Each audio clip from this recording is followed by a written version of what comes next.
বিদায়ী ভাষণের পরে আর কিছু বলা চলে না, তবু দু একটা কথা না বলে আমি লোভ সামলাতে পারছি না। তোমরা এই মুহূর্তক্ষণের আগে যে সেক্রেটারিকে তোমরা দেখেছো, কি এই মুহূর্তে অন্য কিছু মনে হচ্ছে না? সেক্রেটারিকে কেমন মনে হলো বলো? কি ছাত্রছাত্রীদের কাছে কি অন্য একটা সেক্রেটারির চেহারা ফুটে উঠলো কিনা? সরস গল্পের মধ্য দিয়ে যেভাবে শিক্ষক এবং ছাত্রদের মধ্যে সুন্দর একটা সমন্বয় সাধনের কথা এবং ছাত্রদের জীবন গড়ার লক্ষ্যে চলার কথাগুলো যেভাবে বললেন, আমি তো অভিভূত হয়ে গেছি। তোমাদের নিশ্চয়ই তারও বেশি ভালো লেগেছে, তাই কি না? আজকের এই বিশেষ দিনে উপস্থিত শিক্ষক শিক্ষিকা, তোমাদের প্রতি আমার আন্তরিক শুভেচ্ছা এবং উপস্থিত ছাত্রছাত্রী সবার প্রতি রইল আমার অনেক অনেক ভালোবাসা এবং স্নেহ। আজকের দিনটির তাৎপর্য সম্পর্কে আমরা অনেকক্ষণ শুনলাম, সেদিকে আমি আর যাচ্ছি না। আমার আলোচনাটা একটু অন্যদিকে নিয়ে যাচ্ছি, বিশেষ করে ছাত্রছাত্রী, শিক্ষক শিক্ষিকা মণ্ডলী, তাদের উদ্দেশ্যে আমার দুই একটা বার্তা।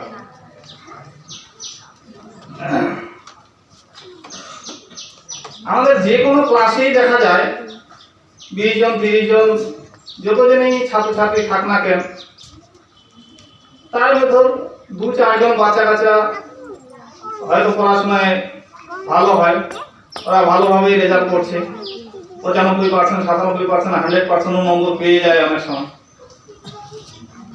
বাকিরা মনে মনে আমরা ভাবি, যারা একটু পিছিয়ে পড়েছি, গড় মানের থেকেও পিছিয়ে পড়েছি, তারা হয়তো ভাবি আমাদের দ্বারাই মনে হয় আর কিছু হবে না, আমরা মনে হয় বেকার বেকার পড়াশোনা করছি, আমার পক্ষে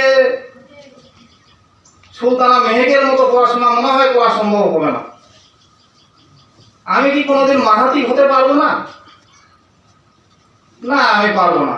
এইরকমই আমরা চিন্তা ভাবনা করে থাকি। তোমরা বিশ্বাস করো, তোমাদের মধ্যে যে যতটুকু শক্তি আছে, যতটুকু ক্ষমতা আছে, সেই ক্ষমতা দিয়ে, শক্তি দিয়েই তুমি কিন্তু মাহাতিকের থেকেও ভালো রেজাল্ট করতে পারো। এই আত্মবিশ্বাসটা নিজের মধ্যে রাখতে হবে। আত্মবিশ্বাসের 12টা বাজিয়ে দিলে কিন্তু হবে না। নিজের ওপর আত্মবিশ্বাস রেখে তুমি আজ থেকেই পড়াশোনায় মন দাও, টিচারদের উপদেশ আদেশ ঠিকঠাক অনুসরণ করো, পালন করো, তুমি দেখবে আগামী 2 মাসের মধ্যেই খুব একটা ভালো জায়গায় পৌঁছে যাবে। তাই আমার দ্বারা কিছু হবে না, আমি কিছু পারবো না, আমি এখানে অযথা মিশনে আছি, এই সমস্ত চিন্তা ভাবনা বাদ দিয়ে আমার উপর বিশ্বাস রেখে, আমার কথার উপর বিশ্বাস রেখে তুমি আজকে যেখানে যেভাবেই থাকো না কেন, সেখান থেকেই যদি শুরু করো। কেউ যদি 0 অবস্থাতেই থাকো না কেন, ক্লাস 9-এ পড়ো, অথচ দেখা গেল যোগ বিয়োগ সম্পর্ক ধারণা নেই, কিন্তু সত্যিই তোমার মনে যদি বিন্দু মাত্র সদিচ্ছা থাকে, আর এখন থেকেই তুমি আদা জল খেয়ে যদি মাঠে নেমে যাও, তাহলে দেখবে তুমি একদিন খুব বড় জায়গায় পৌঁছে যাবে। এবং ক্লাসে যারা ভালো র্যাঙ্কে আছে, তাদের সম কোয়ালিটি বা তাদের থেকেও তুমি ভালো রেজাল্ট করা সম্ভব। এই নিয়ে আমার ছাত্রছাত্রী বা ক্লাস 10-এ আমি 2-1 দিন যখন ক্লাস করি, তখন ওদেরকে অনেক রকম গল্পই আমি শোনাই, অনেক রকম আমার নিজের জীবনের ঘটনা সম্পর্ক ওদের কাছে তুলে ধরি। তো সবই সম্ভব। আমাদের সকলের বাবা মা এখন বাড়িতে আছে, হয়তো মাঠে কোনো না কোনো কাজ করছেন, অনেকেই দেখা গেল একটা গরুকে নিয়ে মাঠে ঘাস খাওয়াচ্ছেন। এই অবস্থাতেই বাবা মা কিন্তু অনেক আশা করে বা মনে মনে ভাবছে, বাচ্চাটাকে আমি মিশনে রাখছি, একদিন মানুষ হয়ে, একদিন বড় কিছু হয়ে আমার এই দুঃখ দুর্দশা ঘুচাবে অবশ্যই। কিন্তু আমরা সেই কথা, সেই ভাবনার মূল্য না দিয়ে আজকে সময়টাকে এদিক ওদিক করে সময়ে কি করা উচিত অনুচিত সেগুলোতে গুরুত্ব না দিয়ে টিচারদের কথা ঠিকঠাক পালন না করে আমরা সময়টাকে এইভাবেই বছরের পর বছর কাটিয়ে চলছি। রেজাল্ট শেষ পর্যন্ত কিছু একটা গড়মানের হয়ে যাচ্ছে, 30% 40% একটা নম্বর পেয়ে যাচ্ছে। এ নিয়ে কিছু হবে না, এ করে কিছু হবে না, শুধু অযথা সময় নষ্ট হচ্ছে। তোমার জীবনের যে ভিত সেটা দুর্বল হয়ে পড়ছে। তোমার জীবনের বুনিয়াদটাকে মজবুত করতে হবে, ভিতটাকে মজবুত করতে হবে পরবর্তী জীবনটাকে সচ্ছল করার জন্য। তো সব গার্জিয়ানই চায় যে মিশনে এসে যাতে শুনি যে আমার বাচ্চাটা, বা রেজাল্ট যেদিন দেওয়া হবে সেদিন যাতে দেখি আমার বাচ্চাটা 1, 2, 3 এর মধ্যে আছে। এটা সব বাবা মায়ের একটা আকাঙ্ক্ষা থাকে, কিন্তু আমরা কেন পারি না এই আকাঙ্ক্ষা পূরণ করতে? কেন পারি না যে 90% মার্ক দিতে? অবশ্যই পারবো। তুমি হয়তো পড়াশোনা বাদে বাড়িতে কঠোর পরিশ্রম করে তুমি বাবাকে বড় হয়ে বিয়ে শাদী করছো, সংসার করছো, বাবা বুড়ো হয়ে গেছে, মা বুড়ো হয়ে গেছে, সেই অবস্থায় হয়তো একদিন বাজারে গিয়ে 1200 টাকা 1800 টাকা কিলো করে ইলিশ মাছ কিনে খাওয়াতে পারবে। ইলিশ মাছ খাওয়ানোর পর বাবা যতটুকু না খুশি হবে, একদিন যদি বাবার বন্ধু এসে বলে,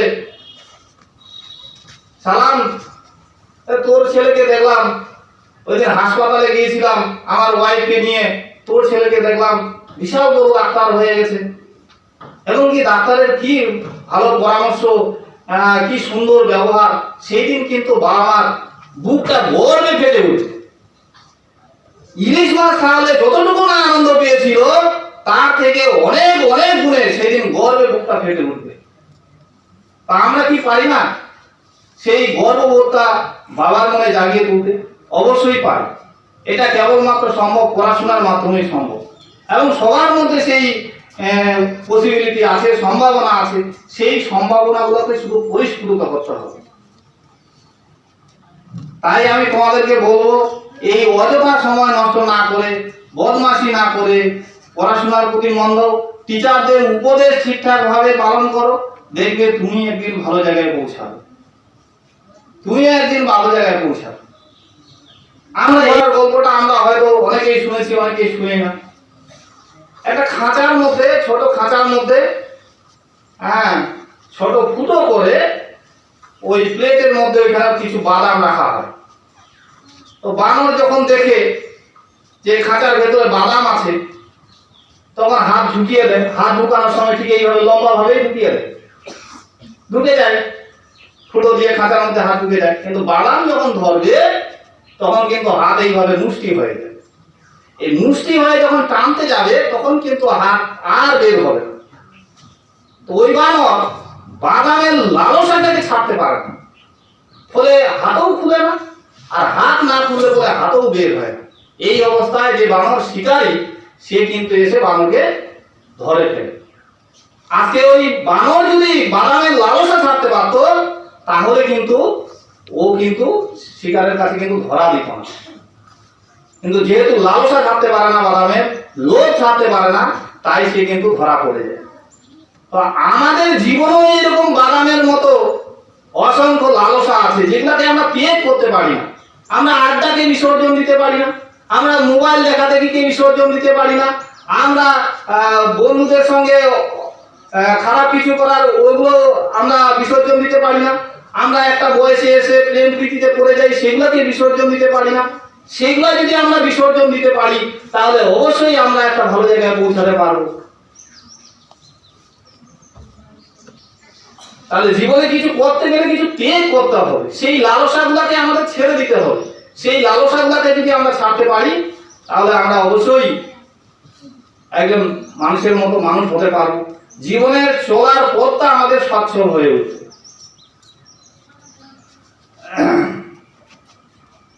তো তোমাদের উদ্দেশ্যে আমার এতটুকুই বলা, সবার মধ্যে আবারও কথাটা আমি রিপিট করছি, সবার মধ্যে আমাদের সেই সম্ভাবনা লুকিয়ে আছে, তার বীজ লুকিয়ে আছে। সেই বীজটাকে শুধু পরিস্ফুটিত করতে হবে। শিক্ষকেরা আছেন, জল দিয়ে, মাটি দিয়ে, সার দিয়ে সেগুলাকে বিকশিত করার চেষ্টা করেন। তোমাদের শুধু সেগুলোকে সময় মতো কাজে লাগিয়ে নিজেকে মানুষ হিসাবে গড়ে উঠতে হবে। আর টিচারদের উদ্দেশ্যে আমি একটা এই ছোট্ট গল্পের মাধ্যমে একটা বার্তা দিতে চাই। কোন এক ভদ্রলোক একটা বাচ্চা নিয়ে, নিজের বাচ্চা নিয়ে এক মেলায় গেছেন। তো মেলায় গিয়ে হাত ধরে নিয়ে বাচ্চাটাকে এই দোকানে ওই দোকানে নিয়ে যাচ্ছে বা দেখানোর চেষ্টা করছেন। সেই অবস্থায় বাচ্চা খুব কান্নাকাটি করছে, খুবই কান্নাকাটি করছে। কি রে বাবা, জিলেপি খাবি? জিলেপি? ওই একেই কান্না করে। আবার ওই দোকানে নিয়ে গিয়ে, কি বেলুন নিবি? বেলুন? বেলুন কিনে দে, তাও কান্নাকাটি। আবার ওই দোকানে নিয়ে গিয়ে, আইসক্রিম খাবি না? এই ধর আইসক্রিম, ধর। একটা আইসক্রিমও কিনে দেওয়া হলো, তাও কান্নাকাটি করছে। কিছুতেই কান্না আর বন্ধ হয় না। এইভাবে একের পর এক জিনিস কিনে দেয়, কিন্তু বাচ্চা ওই যেভাবে কান্নাকাটি করে সেভাবেই কান্নাকাটি করছে। কিন্তু মাথায় আসে না কেন কান্নাকাটি করছে। সবই কিনে দিচ্ছি, সবই খাওয়াচ্ছি, কান্নাকাটি করে চলে যাচ্ছে। ইতিমধ্যে ও বাচ্চাটাকে ঘাড়ে উঠায়। বাচ্চাটাকে যখন ঘাড়ে নিয়ে নিল, নিয়ে এদিক ওদিক যেতে শুরু করলো, দেখা গেল সব কান্নাকাটি বন্ধ হয়ে গেল। মোরাল অফ দ্য স্টোরি বলার আর অপেক্ষা রাখে না। আমরা যখন বাচ্চাদের পড়াবো, এই পড়ানোটা যাতে বাচ্চার লেভেলে এসে পড়ানো হয়। আমি কোন ক্লাসে পড়াচ্ছি সেটাকে মাথায় রেখে আমি পড়াতে হবে। আমি কি জানি, আমি কত বড় পণ্ডিত, আমার মধ্যে কতটা জ্ঞান আছে, সেটা প্রদর্শনের কোনো দরকার নেই। আমি যখন ক্লাস 1-এ পড়াচ্ছি, তখন আমাকে 1-এর বাচ্চার মতন স্বভাব চরিত্র আমার হওয়া প্রয়োজন। আমি যখন ক্লাস 8-এ পড়াবো, তখন 8-এর বাচ্চাদের মতো আমার বিহেভিয়ার হওয়া প্রয়োজন। আমি যখন আরো হায়ার ক্লাসে পড়াবো, তখন সেইভাবে আমাকে ম্যানেজ করতে হবে বিষয়।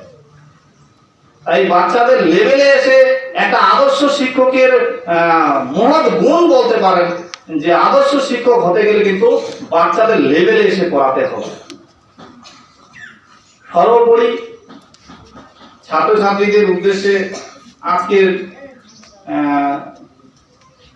এই দিনে আমরা এই যে উপস্থিত হয়েছি অনুষ্ঠানের একেবারে শেষ প্রান্তে, এখানে এসে আমার শেষ উপদেশ আমাদের প্রতি যেটুকু, শিক্ষক শিক্ষার্থীদের সম্মান দিয়ে অবশ্যই চলবে। শিক্ষক শিক্ষার্থীদের সম্মান একজন শিক্ষক ছাত্রছাত্রীর কাছ থেকে শুধুমাত্র এতটুকুই আশা করে, এর থেকে বেশি কিছু আশা করে না। বিনিময়ে নিজেকে শিক্ষককে কত পরিশ্রম করতে হয়, কত কষ্ট করতে হয়, রোদ জল বৃষ্টি ইত্যাদি উপেক্ষা করে প্রতিদিন ডেইলি এখানে ছুটে আসেন শুধুমাত্র একটাই উদ্দেশ্য নিয়ে, তোমাদের মানুষ করার লক্ষ্য নিয়ে। তো সেইটুকুর বিনিময়ে একজন শিক্ষক কিন্তু তোমাদের কাছ থেকে শ্রদ্ধা ভক্তি এইটুকুই শুধু আশা করে। আজকের দিনে তোমরা যেমন শিক্ষকের প্রতি কতটা নমনীয়, কতটা শ্রদ্ধাশীল, সেটা দেখলেই বোঝা যাচ্ছে। আশা করব অন্যান্য দিনেও তোমরা যাতে এই রকম মানসিকতা নিয়েই থাকো, এইভাবে ডিসিপ্লিন মেনে চলো, এতটুকুই শুধু আশা করব।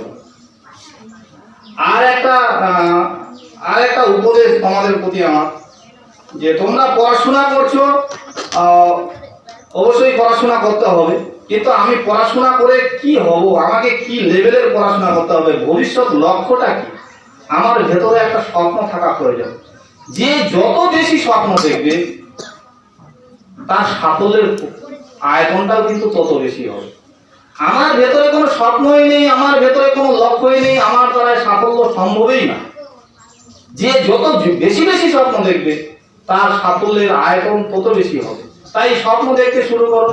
টিচারদের উদ্দেশ্যে বলবো, আপনারা ছাত্রছাত্রীদের স্বপ্ন দেখান, স্বপ্ন দেখাতে শেখান, তাহলেই ওরা পড়াশোনা অনেকটা আগে থেকে বেশি করবে এবং সেই স্বপ্নকে স্বপ্নের লক্ষ্যে পৌঁছাতে দেখা যাবে ওরা ঠিক যেভাবে পরিশ্রম করছিল তার থেকে অনেক গুণে বেশি পরিশ্রম করবে। আবারও সবাইকে, সকল ছাত্রছাত্রীদের স্নেহ ভালোবাসা এবং শিক্ষক শিক্ষিকা, আমার যত শিক্ষক শিক্ষিকা আছেন তাদের সবার প্রতি শ্রদ্ধা জানিয়ে আজকের এই ক্ষুদ্র বক্তব্য আমি শেষ করলাম।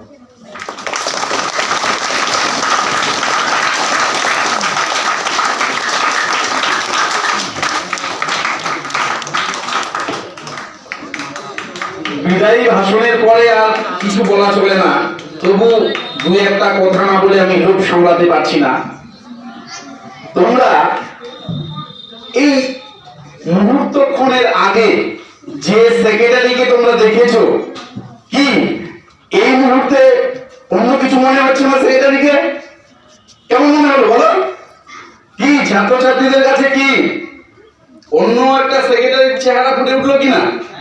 সরস গল্পের মধ্য দিয়ে যেভাবে শিক্ষক এবং ছাত্রদের মধ্যে সুন্দর একটা সমন্বয় সাধনের কথা এবং ছাত্রদের জীবন গড়ার লক্ষ্যে চলার কথাগুলো যেভাবে বললেন, আমি তো অভিভূত হয়ে গেছি। তোমাদের নিশ্চয়ই তারও বেশি ভালো লেগেছে, তাই কি না?